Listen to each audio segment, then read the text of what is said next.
Manacled, Chapter 10. Harry Potter was sitting on a rooftop, smoking cigarettes, staring off into the distance.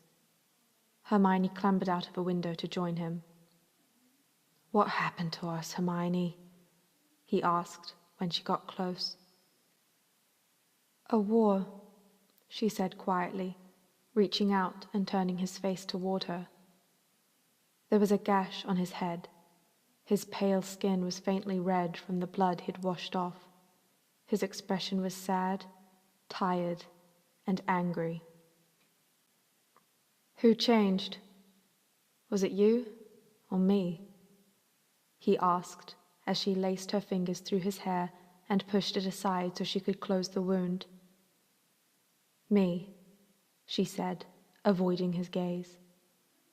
"Why? Do you think I won't be able to do it?" he said. "Are you trying to brace yourself that I'll fail?" She cast a diagnostic charm on him. He had 2 fractured ribs and bruising on his abdomen. She pushed him back so he'd lie down before she started healing him. "I think you can do it, but the prophecy, it's a coin toss. After Dumbledore died," she faltered slightly, "death is just one curse away from us all," she said after a moment. "I can't just sit back and watch, waiting for 50-50 odds to land and assume I know the outcome. Not when there are so many people depending on us.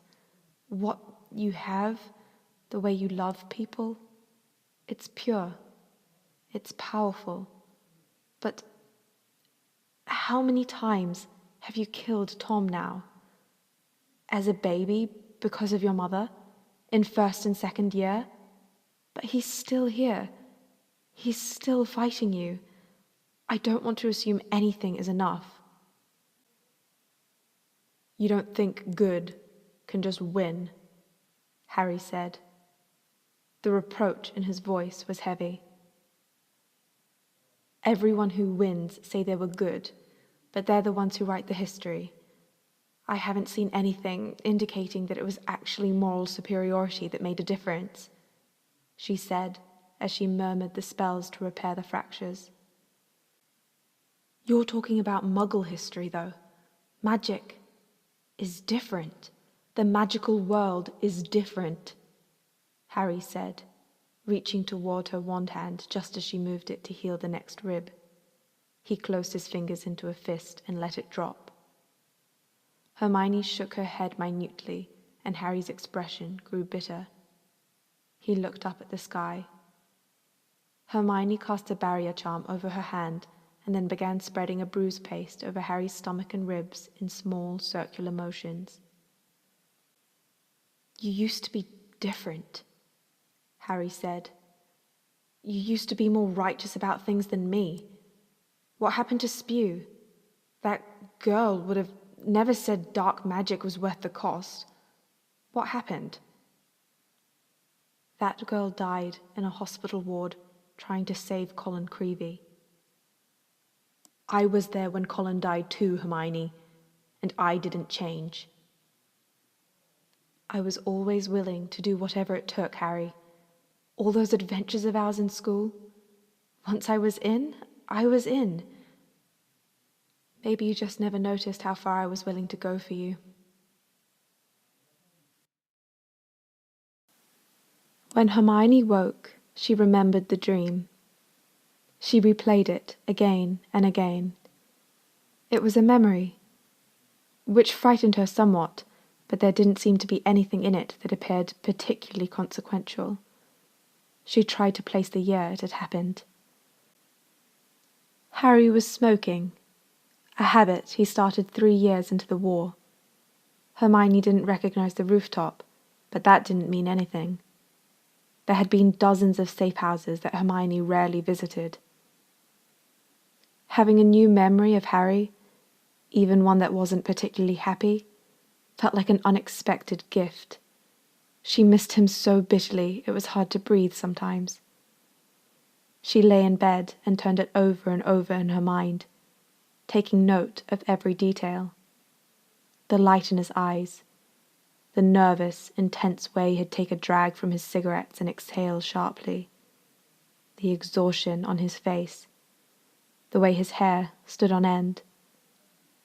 She wished she'd hugged him, or taken his hand, or met his eyes and told him how important he was to her, told him how much she needed him, that he was her best friend, that she would follow him to the ends of the earth, that she would never, ever recover if she lost him. She wished she could go back in time and find a way to fix what had gone wrong, whatever it was, that she could go back and tell Harry not to go to Hogwarts the day of the final battle. Go back and warn the Order of what would happen if they lost. Their argument in the memory was a familiar one. Hermione had wanted the Order to use, well, not necessarily the dark arts, but magic that was ambiguously grey. As the war kept dragging on, she'd gotten pushier about it, and it had strained her relationships with more people than just Harry.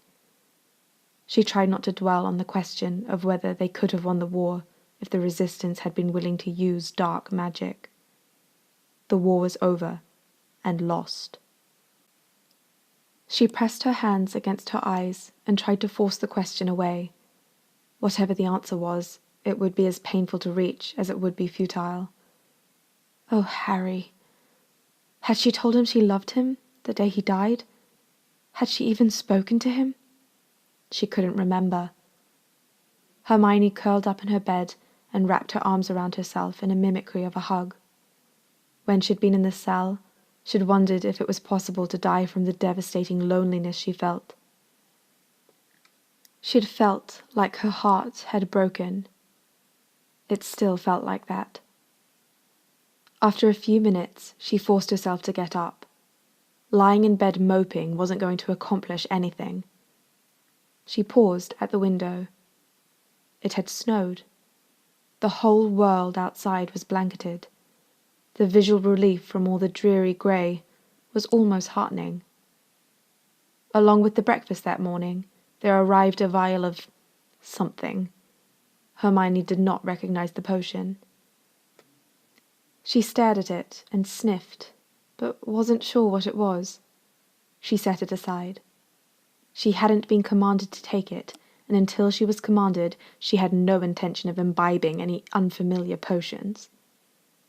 She made her way to the stairs and stood, staring down them. It was time. She was going to descend the stairs by herself. The fact that she hadn't already done so was pathetic. It was just a staircase leading to a hall she'd already walked through dozens of times with Malfoy. Her shoulders shook with an almost imperceptible tremor, and she squared them. She felt like a frightened child. She hated it. She pressed her lips together and took a deep breath. Then she pressed her hand against the wall and slowly took a step. She was going to escape, she told herself. Before she got pregnant, she was going to escape from Malfoy Manor. Someday she was going to come back and murder Malfoy. She was going to be free. Free. Somewhere with sunshine and magic and people who wouldn't hurt her. She focused on the thought until there were no more steps left to descend. She glanced around. Her hand was still pressed against the wall. She could feel the faint texture of the wallpaper. Touching the wall seemed to help keep her heart rate somewhat reasonable. She went into a tea room and a parlour and a coat room and a drawing room, exploring them all thoroughly. The portrait stalked Hermione the entire time. Nothing, nothing, nothing. Even the cords for the drapes were spelled to be irremovable. She opened sideboards and cupboards and linen closets, and there wasn't a single thing inside of them that was useful. Not as a weapon she could use, not for escape. She shoved a drawer shut with a frustrated snap. If she was going to find anything with potential, She was going to have to explore the occupied wings of the manor. It was easy for Malfoy to ensure that an empty wing had nothing Hermione could utilize. It would be harder to maintain such care in other parts of the house. Astoria had struck Hermione as a bit flighty. Given how devoted she was to ignoring Hermione's existence, she probably would not trouble herself with employing the same overabundance of caution that Malfoy did. Hermione returned slowly to her room and stared across the pristine landscape below her. She felt drained from her excursion downstairs, as though she'd run a marathon. Everything took so much effort. She rested her cheek against the glass and felt freshly awash in despair. Even if she managed to conquer her agoraphobia, that was barely even a start. No matter what lies she whispered to herself, the truth was that she remained entirely at a loss about how to accomplish anything more. She glanced down at the manacles around her wrists. She had been considering and experimenting with their abilities for the last several days, ever since Malfoy had been able to override her agoraphobia. She had started to analyze more carefully how the compulsions worked. She had been baffled how they could be so powerful. She had studied various dark artifacts during the war. The manacles were unlike anything she'd encountered. She started her experiments by trying to disobey the compulsion of quietness by attempting to scream. The concept was less restrictive than obedience. She was allowed to make noise and speak when spoken to. It seemed like the easiest one to try to overcome. She'd thought that if she fought hard enough, she could force her way through by sheer willpower, in the same manner that strong-minded individuals could eventually throw off the Imperio. She was fairly sure she qualified as at least a somewhat strong-minded individual. When she tried to open her mouth to scream, she just stopped. It didn't matter how hard she fought to force sound out. She struggled until the manacles began growing hot. She couldn't beat them. Eventually, she had collapsed onto the floor, drained to the point that she struggled to remain conscious. As she lay there, watching the room swim before her eyes, she began to realize the reason her manacles were so powerful. They were using her magic. Wizarding folk had no more ability to stem the magic inside them than they could turn off their adrenal glands. Whatever effort she poured into overpowering the manacles had in equal measure to repress her. She couldn't even scream or rage with frustration when she realized it. She had so much fury inside herself, she felt as though she might burst into flames. She wanted to break something. She wanted to use magic and make something explode. She wanted to do something that would hurt. She wanted to punch a mirror the way people did in movies, to see the glass shatter and fracture until it looked the way she felt. She wanted her knuckles to split and bleed and feel the pain in her metacarpal bones, through her palms and into her wrists. She was desperate to feel something other than the emotional agony she felt she was drowning in. But she couldn't. She tried circumventing the manacles in various ways. The compulsion went beyond merely not screaming or speaking unless spoken to. She couldn't be loud because she was commanded to be quiet. She couldn't bang a door or stomp. Any method that occurred to make noise, when she tried to do it, she was stopped. That was when it began to dawn on her that she was also the one controlling the compulsions. She was commanded to be quiet. It was her awareness of being unquiet that activated the manacles. Anything that she considered loud, resisting, disobedient, she couldn't do. That was why Healer Stroud had been so concerned with ensuring the mental stability of all the girls. If they lost their minds, the compulsions couldn't control them. That was why the screaming girl had been able to attack someone. The manacles were as limitless in their restrictions as Hermione's creativity. Hermione tried to focus on something else as she tried to stomp her feet or slam a door, performing mental arithmancy, mentally reciting the recipe for a draught of peace. The manacles still activated. She had run out of new ideas about how to try circumventing them. She turned away from the snowy landscape and began exercising in her room. It had felt awkward with the attention of the portrait, but after nearly a month, she no longer cared. She was so tired of thinking and despairing afresh. Not that she could stop herself from thinking, even as she slotted her feet under the wardrobe and began doing sit-ups until her abdominal muscles felt like they had been injected with acid.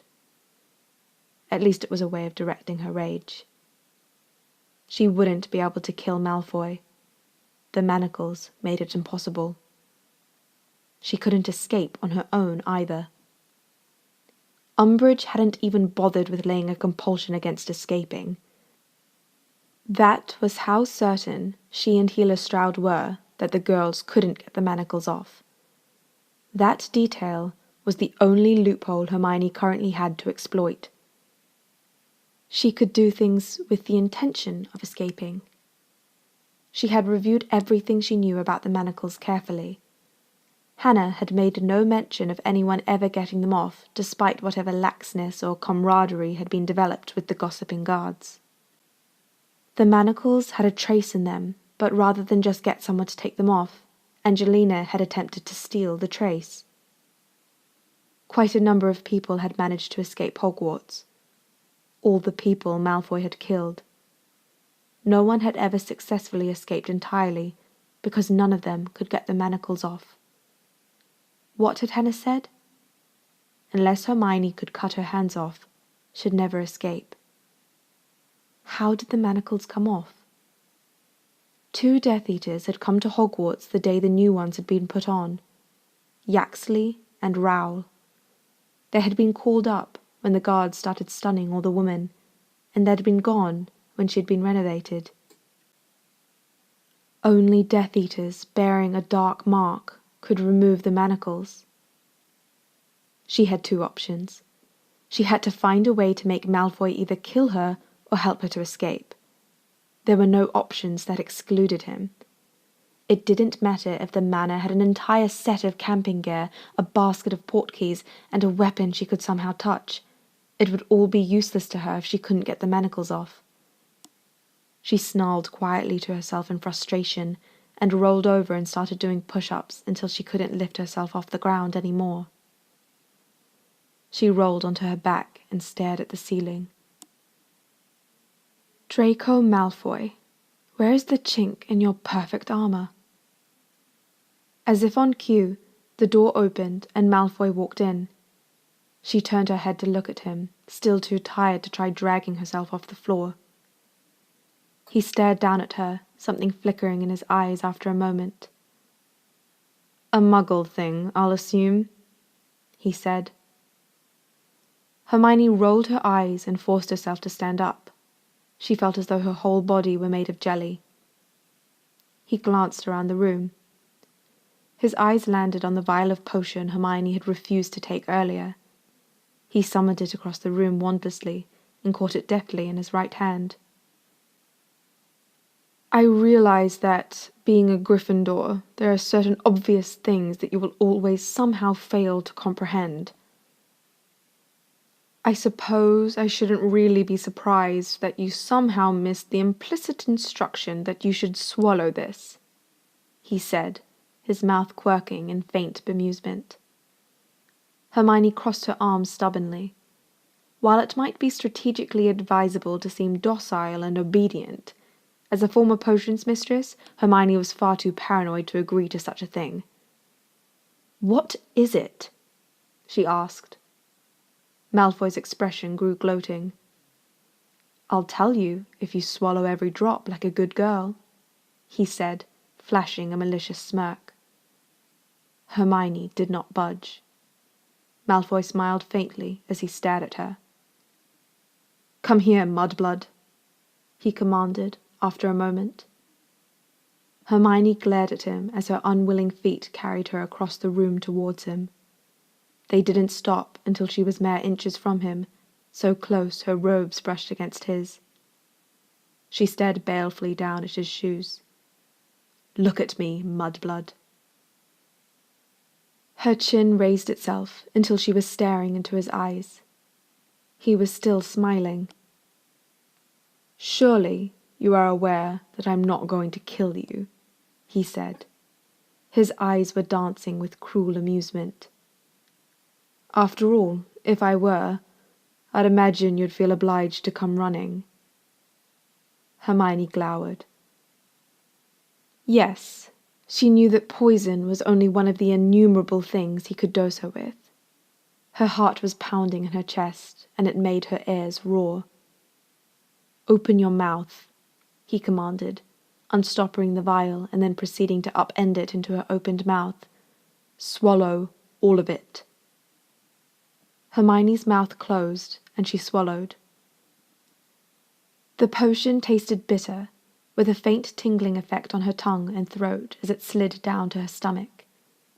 She felt it pause there for a moment before it dispersed itself into her system. It felt like an egg was cracked across the back of her mind. Something cold oozed over her consciousness until her mind felt entirely enveloped inside it, as though someone had plucked out her brain and placed it inside a tank of ice water. Her body was there, but her mind was not. It was like experiencing herself in third person. Her heart rate dropped to a steady beat. She should be panicking. It was as though her consciousness had been severed from her endocrine system. There was no surge of adrenaline or norepinephrine, no fear. It was merely an observation. She should be panicking. She was not. She looked up at Malfoy. She was aware that she hated him. This was a piece of information that seemed of utmost importance, and yet she couldn't feel it. Hatred was a construct rather than an emotion. He was staring at her intently. "How do you feel, Mudblood?" he asked after a moment. His sharp eyes were taking in every detail, studying her face and eyes and posture as she stood before him. Her hands had stopped spasming. She realized when he glanced down at them. It was as though he were cataloguing her. Hermione felt her skin prickle with awareness, and a faint shiver ran down her spine, but she couldn't feel a corresponding wash of fear, just awareness. "Cold," she answered. "My brain feels cold. What did you do to me?" "It's intended to acclimatize you to the estate," he said, stepping back as he continued to carefully appraise her, "so that I am no longer obliged to monitor you in person." Hermione said nothing. Her brain was analyzing. The unfamiliarity of the manor upset her. The unknown, it made her panic. The potion blocked that. She could go wherever she wanted now. The potion blocked everything, she realized. She wasn't sad, or angry, or ashamed. Her grief was gone. Her rage. She was nothing. She simply existed in cold nothingness. She looked up at Malfoy. "Is this what it feels like to be you?"